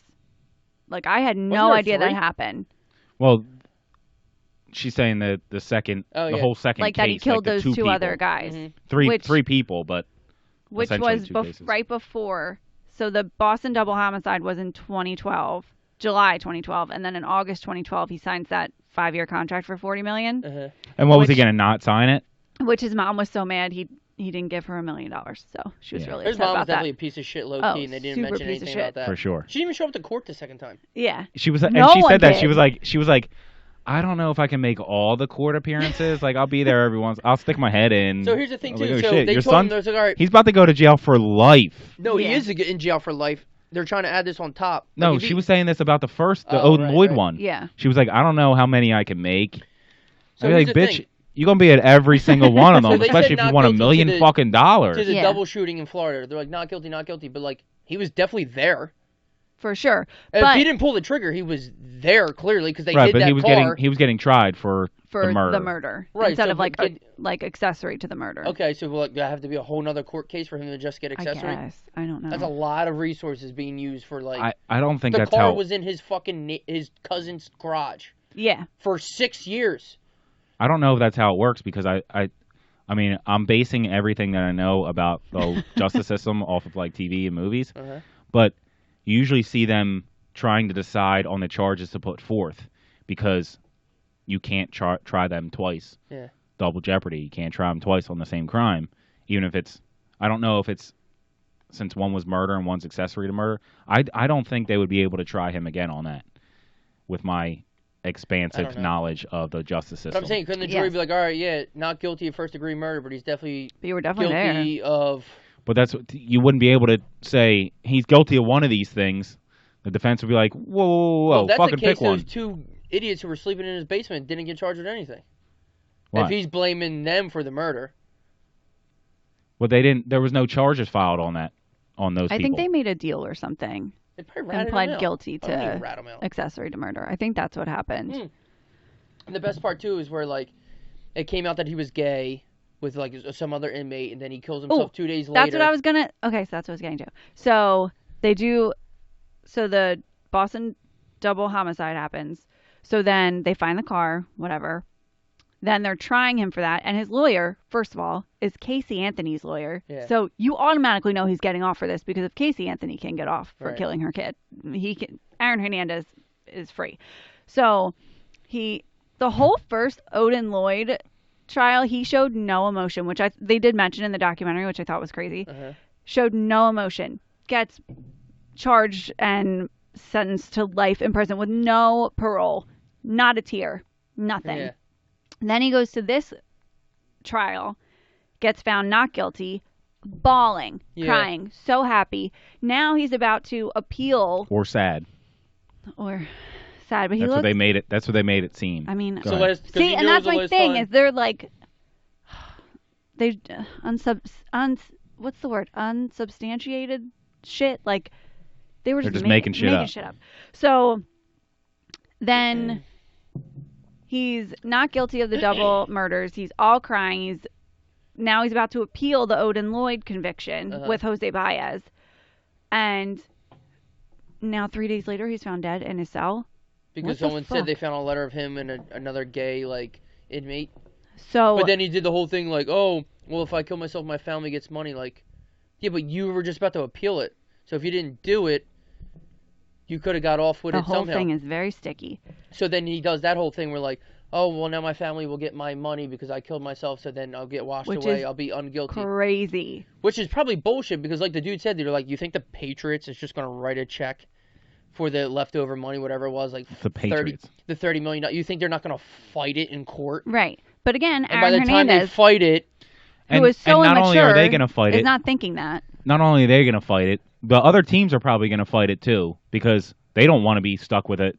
They're going to help out the Patriots. Yo, whatever you need, because if shit happens to us, I'm not fucking paying it. Yeah. And if it goes to court and the judge finds that the Patriots have to pay Aaron Hernandez, and that happens to the Eagles or the Falcons or the Ravens, they got to fucking pay too. There was a lot of bird teams.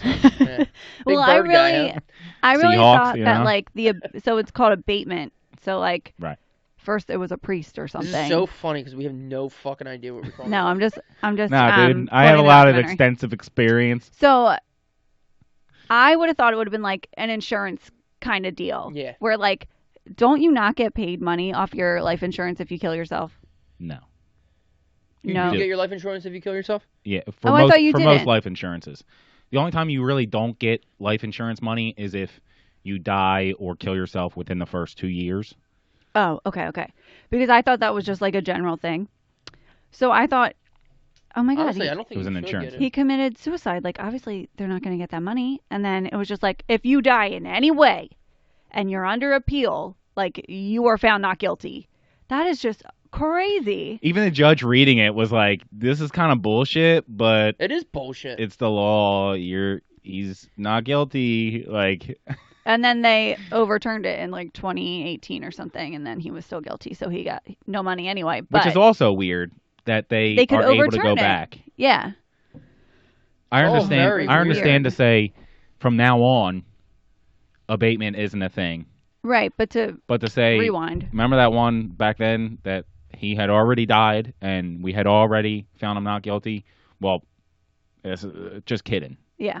And again, that's the power of the NFL and all that money Robert Kraft is throwing at these lawyers to say, yo, change. Actually, not even the lawyers, the state senators and all that kind of shit to change the law, and make sure you have them go back because we don't want to have to pay that money. Right. But the timing of the whole thing. How was uncomfortable crazy. do you think it is sitting in court? So, either Aaron Hernandez is lying through his ass, or the one drug dealer with the one eye is lying through his ass. And he's sitting there saying a bunch of shit about Aaron Hernandez, which is either true or not true. And Hernandez is sitting there and can't say anything back. Yeah. How uncomfortable be so is that? hard. Like, all the people go on the stand and you say shit like, Aaron's very, so-and-so, or... Like, just just having to sit there and not be able to do anything, either knowing you're guilty or you're innocent, and you're just like, ooh. Or how about the person's telling the truth on the stand, and you're just like, fuck. Right. Or somebody's lying through their teeth, and you just want to stand up and be like, bitch, you weren't fucking there. Fuck you, you know you did it, like. And then most of those defendants never, like, take the stand either, so then you can't even tell your side of the story, which I think would be really hard, too. Right. Yeah, I think it would, wind up hurting you. I think that's why it takes... Like, how about Odin Lloyd's mom has to get on the stand and, like... And then what if Aaron Hernandez, like, he did kill him and he's just sitting there and he's like, oh, shit. Yeah, that was sad. I felt bad for her. She took it all like a champ, though. She did. Go for her. But how about the whole thing where the judge is like, they're going to show you pictures of your dead son. I don't want to see any emotion or anything. Like, yeah. Motherfucker, but what? But that felt like that was why they put her on the stand. Was to, like, make the jury feel bad for this woman, kind of. Like, it felt like a setup. Anyway. I'm sure it was all. I don't know. Oh, for sure. Either way, long story short, Aaron Hernandez is not a good guy. Well, what else? What else you got? Sloppy documentary. Sloppy documentary, for sure. Well, they try to make it sound... I just thought the timing of his death was weird, which we touched on, but, like, found not guilty. 2 days later, the radio show comes out and outs him. And then 2 days later, he kills himself. Those dudes were huge dicks. Yeah, why did they do that? First of all, his sexuality has nothing to do with anything. Yeah, and it was whether he's gay or likes chicks, who cares? That has nothing to do with him. The way they said it was, like, super crude, too. Yeah. I remember they try to do it to embarrass him. Yeah, for sure. And, like, the timing made it sound like he killed himself because of this radio show. Like, that's what they wanted it to sound like. Super scummy. And then the documentary was, like, the people in the documentary were like, how dare they talk about outing him and... Like, it was so rude. Literally, you did it the entire documentary. Yeah. So. But they were like, but he was already dead, so no big deal. Yeah, it was so weird though that they kept talking about, like, who cares though? Like, if you want to make that like a part of the thing, like he was like just to show a part of his life, that's fine. But like that has nothing to do with anything. Right. And they made it sound well, they like... were saying what? Odin Lloyd found out he was gay or said something. Yeah. That's one of the reasons he wanted to kill him. You guys are fucking making that up too. Don't just make shit up. Don't make up a motive. Right. Like, first of all, what do you think he did kill him for? We'll never know. Yeah, we won't ever know. But like, Odin Lloyd got in the car apparently scared, knowing, texting people, but like, why did you get in his car at 3:30 in the morning? And if Aaron didn't want anyone to know he was gay or bi, why would he take 2 other people with him? Because they're gonna be like, why are we doing this right now? When you say I'm gay, you're like, what? Like, and I'm not trying to make light of the oh, thing. All like, y'all Odin are Lloyd's family, right? You know? Like that's a fucked up thing. That like, what? But then he wrote that letter to his fiance that was like, "You're rich" at the end. So like he knew what he was doing. Yeah. What he was doing, and I don't think it was because the radio show came out and said he was gay. No, he did it for the money. For the money, yeah. Which is also weird because how did he find? Like the whole prison knew because a priest in like 1980 or something died in a fight because so people in the prison were like, "Yo, you should kill yourself." Because he was a pedophile and his case was under appeal. So when that priest was killed for being a pedophile, he was found not guilty of being a pedophile, and I forget what happened. Oh, it was just that it was overturned.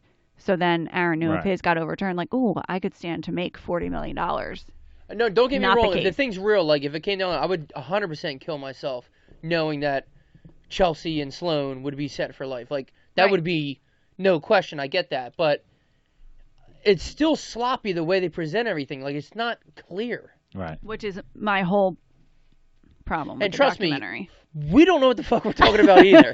We're just out here having a conversation, spitballing. But also, seems like they didn't know what they talk about. And they got a documentary on Netflix. And we just have a stupid fucking podcast. You gave me like a Corona refresca to talk about this, so I'm not that organized. I did take notes, though. So right. Well, you got anything else or no? No, I mean, we covered like all of it. There's so many facts. He was assaulting a lot of people in jail. Right, he was just crazy. Threatening staff. He's a big, strong guy. Like I said, like strong guy. Did you not get the whole thing though, like a wannabe gangster type though? Like he just wanted to be so gang. I smoke a bunch of weed. Let's hang around. I'll buy a bunch of guns because I need protection. Let me get all these things. She's like, when he got that apartment, and that lady was like, "What are you doing? Who the fuck is this guy? What's that apartment about? Like, what are you doing?" Dennis's dad was real pissed off about that. Yeah. He's got a big house. What are they doing getting him an apartment? I don't know. What if he's cheating on his wife? How about the weirdos who were like, I never knew there was a thing on social media where like people were like doing their handcuffs behind their back under their shirt. Oh, we're doing the Hernandez. Yeah, that was I never seen too. that. No. Neither did I. So what, did you guys all think he was active, getting? I guess. Did you guys all think he was getting falsely accused or like? And also, don't they usually know that they're coming to get them? Why was he not wearing a shirt? Put a shirt on. Because he was a gangster. No, put a shirt on. You're about to get. It's just all so weird. Arrested. But like the way fats are on social media. Oh guys, let's support Aaron Hernandez. Let's do a shirt pose. Like, huh? Stop it. You stop it now. You're so fucking weird. Cut the shit. Anyway, I mean that's our Aaron Hernandez talk. I don't know if that helped anybody or helped or hurt. Anybody agreed? Is anyone out there? Did people check out listening to that? I don't know, but I wouldn't blame you if you did. Interesting, very interesting, and I'm not. Did you say spoiler alert at the beginning of that? I mean, yeah, it just happens. For totally. Do top 5? Let's do top 5. All right, our top 5 tonight in honor of the late great Black Mamba. We figure to be appropriate. Let's do top 5 Kobe moments. Yeah, and I figure we'll have on a bunch and off of the court, right? We'll have a bunch of similar ones, so we can kind of just talk about. Yeah, we'll mix them together. Yeah, we'll kind of just talk about some. Because I'll be honest, like we said earlier, I didn't root for Kobe for the first 10 years of his career. Right.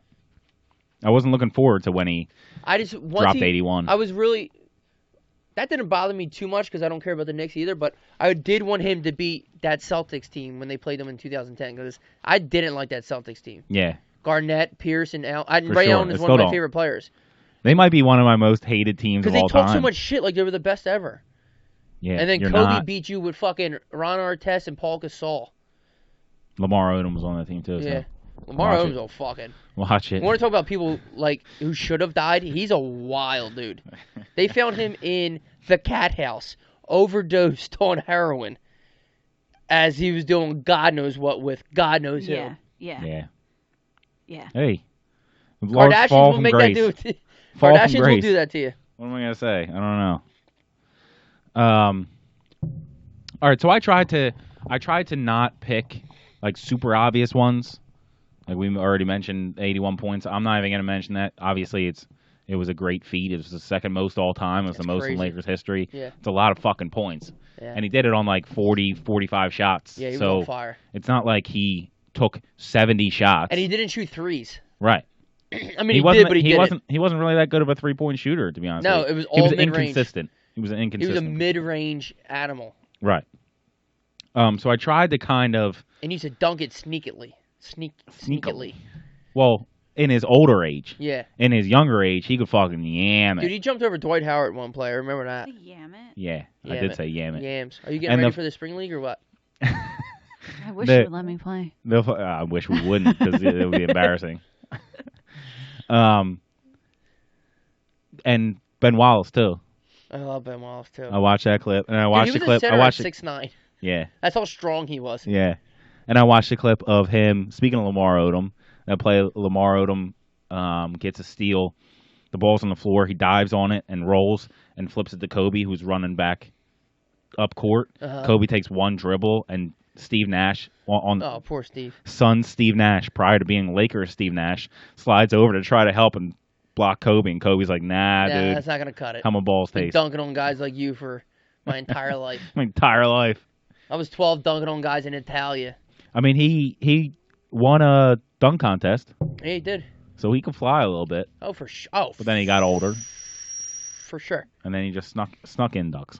Yeah, hey, what's your 5? We'll have a combined 5, I'm assuming. We'll have a combined bunch of them. Okay. Let's just talk about ones. Let's do it. The 08 Olympics. Yeah. So the greatest team ever. I said it. U.S. is coming off embarrassing performances. They hadn't won gold since the Dream Team in '92. They just got embarrassed.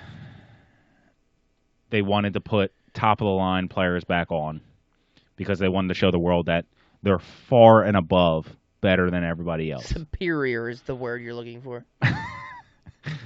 But the world thinks they caught up, but they didn't.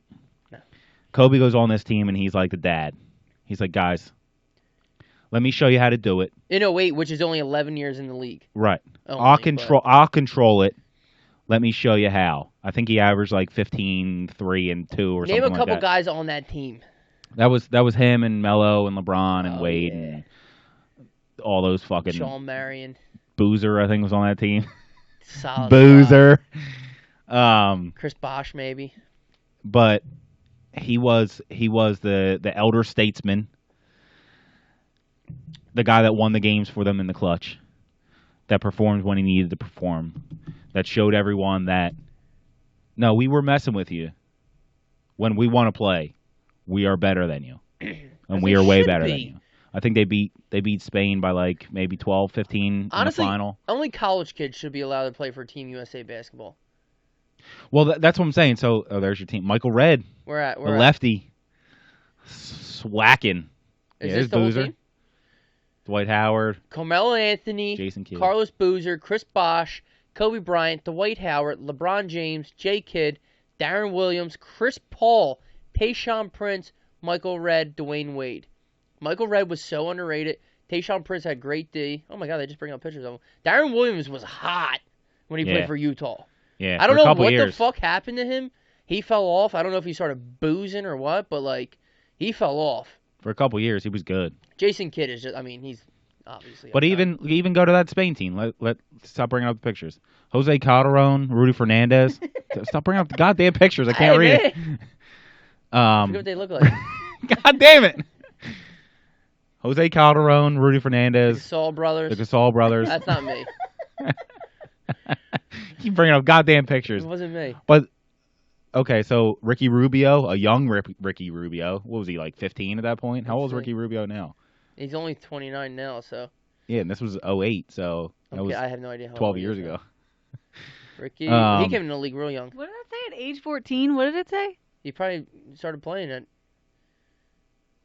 So 14 plus 3 years. So he was 17 on the National League, on the national team. So they had a solid squad of international players. Don't get me wrong, they shouldn't have been able to compete. Nah. But they had guys that were in the NBA. They had, the Gasol brothers were good in the NBA. Argentina, my boy, Hall of Famer right there, Emmanuel. He has a different name when he plays for Argentina. Emmanuel Ginobili. Manu doesn't work. But he reminded the world that the NBA and America is still way better than you in basketball. Yeah. Don't get it twisted. Hated this guy. Scola. Look how ugly he is. Luis He Scola? looks like Mickey Rourke in Sin City. When he has all the Band-Aids all over his face, like you just have his shit kicked out of him. Like, what a fucking creep. You want me to just keep going, or you want to bring up? Yeah, because mine. Once we get to like 3, Actually, no. Fuck it. I'll mention one. I don't know. Yeah. Are we doing them in order or anything? Yeah, just sprinkle them in.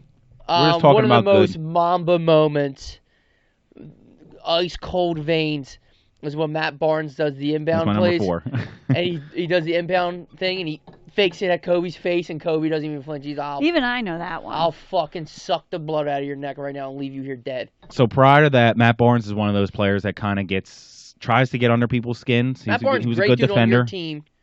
Hate to play against you, want him on your team. Exactly. He was a good defender because he tried to get in your head. There was a couple plays prior that there was elbows flying, and then, after a bucket, they get in each other's face. Refs come in, break it up, double technicals, all that kind of stuff. Then the play goes down the other end.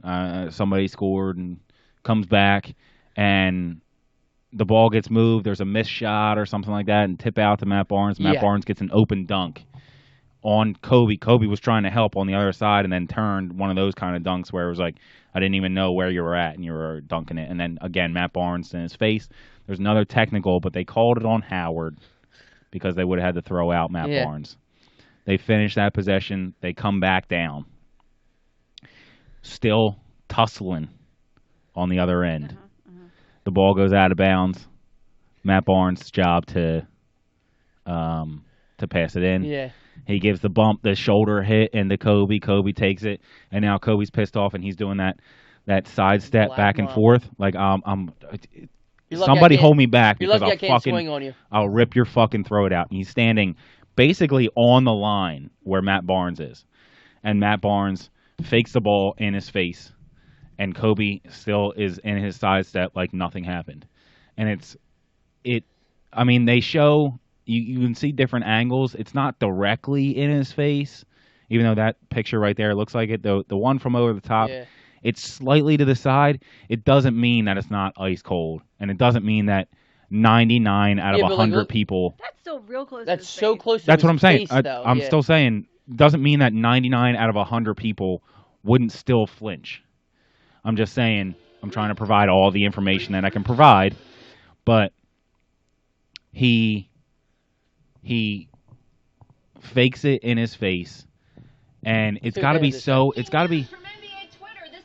so embarrassing to be Matt Barnes in this situation, because if you fake it in somebody's face and you're trying to be funny, you're trying to be a tough guy, and that dude doesn't even fucking fake a flinch, doesn't even what was that?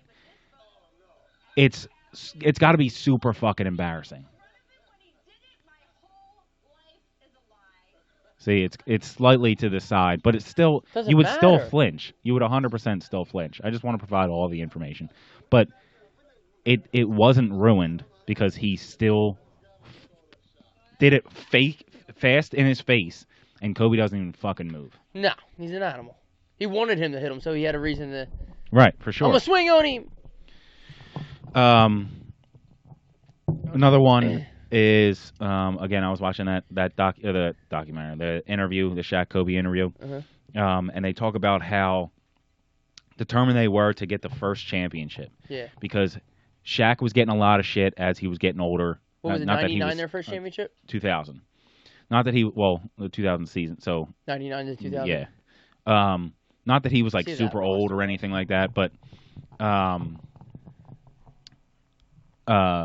he was starting to get shit that Shaq's really good, but He doesn't have a championship.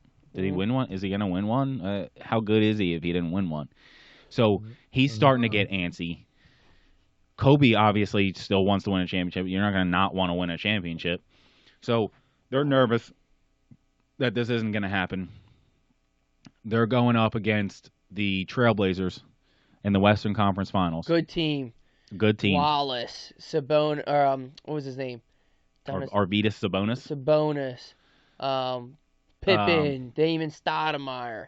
So damn, I got a fucking great brain when it comes to Damn, their record no was CTE here. 67-15. Yeah. Very nice. Scroll back up a little bit. Oh shit, my bad. Oh, Jesus Christ, dude. I'm just trying to look at this fucking info. Go ahead. Down. Right. Yeah, okay. So they played the Pacers in the finals. I just wanted to see that. Go ahead. So they're playing the Blazers. So good too. It's game 7. 4-point game. Like about a minute left or so. Kobe makes a move. He's driving to the basket. Kobe was taking over at the end of the game. He's driving to the basket because he was taking over and he's getting close to the rim. What happens? All the help comes. Oh, yeah, so what does he do? Legendary play. Lobs it up to his buddy, Shaq. Shaq catches it at the best alley-oops you'll ever see. At the height of the alley-oop, comes straight down, slams it, comes back, arms out, mouth open, pointing up to the upper level. That might have went in without. Like, that would have just been a floater. It probably was. Probably was going to go Brian Shaw, Glenn Rice, Shaq, Tyronn Lue, Travis Knight, Sam Jackson, Robert Horry, Ron Harper. AC Green. AC Green. He must have been 110 years old during this. Devin George, Rick Fox, one of the best-looking guys who's ever played in the NBA. 6'7", 230, I heard a lot Rick of rumors Fox. that people were like, oh, Rick Fox was on the helicopter too. I guess maybe he coached with Kobe at the Kobe camp or something. Maybe he got there a different way. Maybe he was, but I know he didn't. He wasn't. I know he's it, not obviously. dead now, but yeah, but like I guess like for him to be, rumored to be on there, I guess he must coach or do something with, because Shaq was texting him too, like, oh no, and like Rick Fox answered back to Shaq. So I guess maybe he coaches at the Mamba Academy or whatever the whatnot is. Right, and Robert Horry was on this team because that shot. Do you have that in yours? What, when they? No, beat, well, I guess it's not Kings? a good Kobe moment. I loved the Kings too. I couldn't believe. Yeah, I wanted the Kings to win.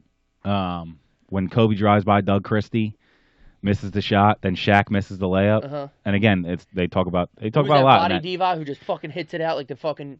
It was a good play. I mean. Yeah, he was trying to get the ball away from Shaq because Shaq was going to dunk it on him. But Shaq said that on that play, he tried to quickly put it up because they were playing Hack-a-Shaq early, and he didn't want to get fouled and miss the free throws at the end of the game. And Robert Horry, boom, done, lights out. But that oop to Shaq, yeah, it's legendary. That basically locked in the fact that they were going to the finals in 2000, and they beat Reggie Miller's Pacers. Mark Jackson. In what, 6? How many? Rick 6? Smith. To start their little run. Would they win 3 straight? 2000, 2001, 2002. Shaq played 79 games. That's a lot. Yeah, Kobe only played 66. Kobe was 21. Oh, let's see how old they were. AC Green, 36. Ron Harper, 36.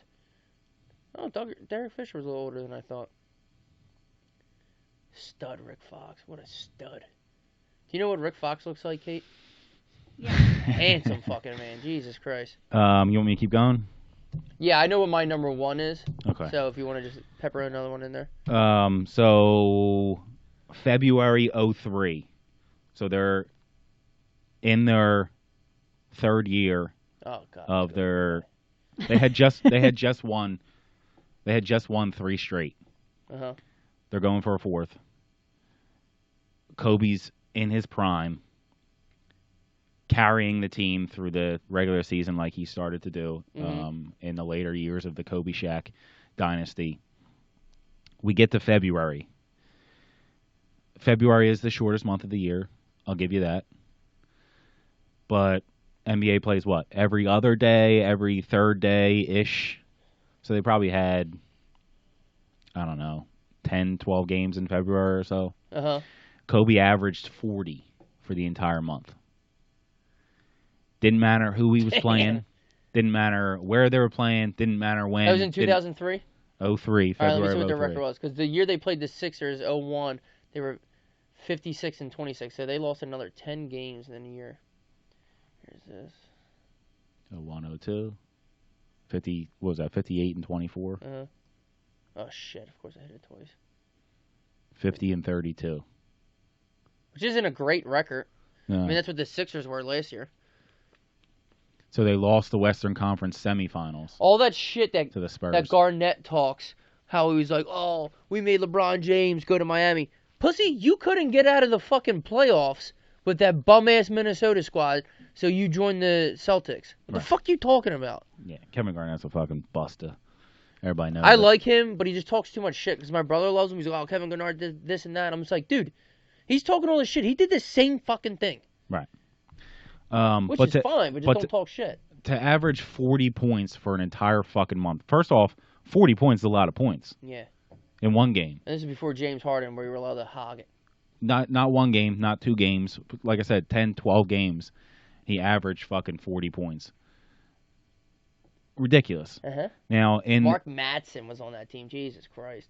Especially in the time of people taking games off, not wanting to play, not trying to save it for the playoffs or whatever. Kobe's like, we still got to get through the regular season, and if you want, I can shoot. I'll do it. I don't care. How much did he average for the year? He played all 82 games that year. How much did he average for the year? Does it say, to the right there. Was that 30 even? All the way to the right, the last one? Yep, 30 even. And 82 games. He played all 82 games. Shaq averaged 27 and a half, so... Only 67 games, though. 1-2 combo, baby. But, yeah. Mark Madsen averaged a whopping 3.2. Hey, he wasn't a scorer, all right? What else you got, Ev? Well, my number one is that he blew out his Achilles. And then hit free throws. Stood up, hit 2 free throws, and then walked off the court. You don't get any more Black Mamba than that. Yeah, that sure. If there's anything that is the Mamba mentality, is that he blew out his Achilles at like 36 years old. Right, 30, 34, 36? I'm not exactly sure, but in his 30s. He blew it out late in his career. How about that? Blew it out. Your Achilles is my biggest fear. That is the grossest thing. Did you see that video? Yes, that he sent me, where it just rolls up the back of that dude's knee. He stood up, hit 2 free throws like the psychopath that he is, and then walked off the court. It gives me chills. It gives me chills. I've watched videos of people's heads getting cut off. The Achilles freaks me out. Freaks me out so much. Yeah. It's the worst. And it's like... Ugh. I mean, they talk about ACL. I get the chills thinking about it. Yeah. The ACL in like the 80s and 90s and stuff like that, where if you tore an ACL, that was the end of your career. Adrian Peterson said, "Hold my beer." Yeah, ACL isn't like that anymore, obviously. No. The Achilles is almost like that. It takes at least 2 years. Durant's out this whole year, right? Because of it. And when he comes back, he won't be Durant. No. Until maybe next year. His feet are so big, it's a lot to handle. At that point... I've never seen bigger feet in my life. So me and Bud would get the season ticket. Size 26. This is when he played for Oklahoma City. So this is like 3 years ago, whatever the fuck it was, 5 years ago. Right. And we had those like Sixers packages. And one of our games was Oklahoma City. I was like, oh, fuck yeah, Kevin Durant. I was a huge Kevin Durant fan before he went to Everybody was before he went to Oklahoma City. I wasn't crazy about Ross. I never was, Golden really, State. even though he kills it on my fantasy team. So we get there, and I was in awe of how big Kevin Durant's feet were. I'm like, how does he not... Look at these boat paddles running down the street. How does he not get stepped on, or how's it not a foul every time he shoots, or what? I'm like, that's so inconvenient how big his feet are. Because he's like 6'11", like 205 pounds. So he looks like Jack, the Black Jack from Nightmare Before Christmas. But his Jack feet... Jack the Pumpkin King. His feet are like fold-up chairs. Guess what size he wears? 22. An 18. An 18. I didn't know it went up that high. Well, It doesn't. You have to order them bitches. Shaq has 21s, I'm pretty sure. But he's also 7. It's Shaq. But to see someone so skinny... 22. And, I don't even have rims 22 inches. I can't even afford 22-inch rims. His feet are bigger than my rims. That's nuts. But, dude, I've never seen bigger feet in my life than Kevin Durant's in person. But, yeah. And how do you get socks? They're not. They're blankets. Jesus. The entire blanket. Pillowcases. Rubber bands on the ankles. But it takes you so long to come back now from the Achilles. It's because it's not only a year of rehab, and then even when you get back, you're not yourself. It takes a whole nother year, and now you're 2-3 years, depending on the timing of when you did it. You're 2-3 years older as well. So that's a problem. If you do it at 29, that depending on the sport, potentially the prime of your career, now all of a sudden you're 32, 33, coming back, and you're finally yourself again. That's a problem. That's a problem. Real big problem. I have another good Kobe moment that I love. Yeah, go ahead. You can go again. That so Kobe, they sucked for a while after they were on a bad run from like I guess like 03. The last like 3 years, 03 maybe? to probably like 08. Phil Jackson. Oh. Like their records. That's a good season right there. I don't know what happened there. The 07. Oh, that's when they lost to the Celtics in the finals. Damn, that's a real good season. 09, they lost though, right? No, they won. Oh, against Magic? Won finals. Oh, so he won back-to-back. He won 09 and 10. Yeah. Good for him. No. How the fuck did the Magic make it? No, when did the Heat win it? With 11, Shaq 12, and Wade. 13. Oh, probably after, must have been 11. Yeah, so they won back-to-back. Okay. So, I know this is very boring. No, Shaq won his fourth before Bryant won his fourth.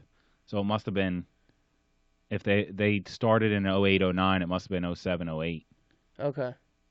Either way, who gives a shit? When he's on Jimmy Kimmel and he might have been out hurt. Or Chuck Liddell and Tito Ortiz fighting again? No. How old are? No, that's a 30. It's a 30. I was gonna say they can't fight again. No fucking way. How old are they? Two 50-year-old dads. He's on Jimmy Kimmel and like I guess either Kobe was Kimball out hurt. Again. He was Mr. Kimball. Kobe was out hurt or something like that. Who or was maybe your daddy? It might have been the year he retired. And the Lakers are like fucking. They were on like a 50-game losing streak. Right. And they finally win, and like Nick Young and all these dudes are like, "Oh yeah, you see us out here, we finally won," acting all ridiculous. And Jimmy Kimmel sitting there laughing, and he looks over, and Kobe is fuming watching them, fuming. And he looks over at Kobe, he's like, like laughing already. He's like, "So do you think they would they be celebrating like this if you were on the team?" And Kobe is irate, and he's just sitting there like, and he starts fucking with his tie like. And doesn't say anything. He's just like looking at it, and Jimmy Kimmel's dying laughing because they were literally just acting ridiculous because they won like one game in 30 games. Right. And they were just they weren't acting like professional or anything. And Kobe is such a competitive winner and shit. He's just like, literally, if he could go in there, he would just start. He would lit the court on fire. Like he would have burned them down. Well, he would have already burned them down. Yeah. It was so cool to see. Like, he's just an animal. Right. My number one was the start of the conversion for me of I didn't like him as a player because I was jealous of him because he beat Iverson in 01 and then he was so dominant. He had all these championships and it's the Lakers and they have all these championships. It's fucking not fair. Sure. And, he started that transition later in his career, but this was the real turning point. After his last game, he scores 61 points. It's his last game, so they give him the microphone, and he goes up and he's like, this was awesome. Love you guys, love all the fans, and my time here. It wouldn't have chose a better place. All that kind of stuff that you say after spending 20 years with a fucking franchise. Yes. He jokes about how my whole career, everyone used to say, you got to start passing the ball, pass me the ball, you got to start passing the ball. And then today, everyone says, don't pass it. Shoot, yeah. He was scoring, so they wanted him to have a good send-off. He says, thank you again. And then he says, Mamba out, and drops the mic and walks off. Awesome. And that was the end of his career. Like, he again, we talked about this earlier. I don't know if it was on microphone or not, but he seemed like he was content with his retirement. Yeah, he was. He knew it was time, and let's move on to other things. This isn't the end of my life. He said, I'm happy. I have no regrets because I left everything out there. I have no regrets playing. Right, and you see some people that, you know, something that they did was their life. Basketball, for example, was their life.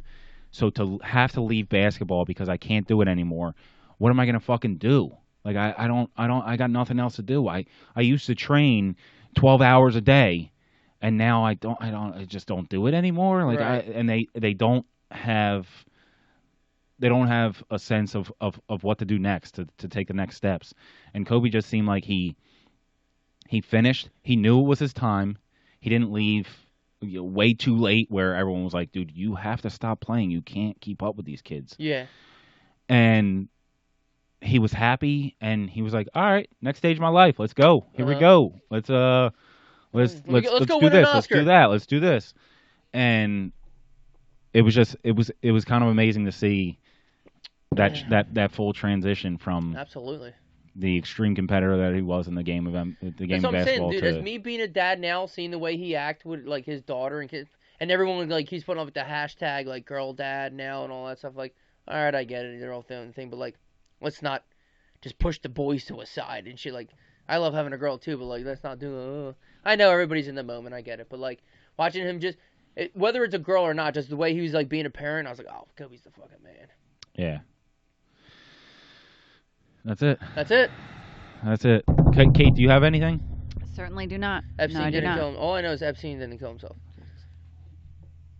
Guys! I did it again. Yeah, you hit it by accident, huh? Guys, thank you. Subscribe and rate us. And send us some fucking suggestions. What guests? What future guests you want on? We'll reach out to them. We'll see what we can get. What you want to do? Top fives? Top fives, whatever. I mean, question and answer. God bless. God bless. We love you guys.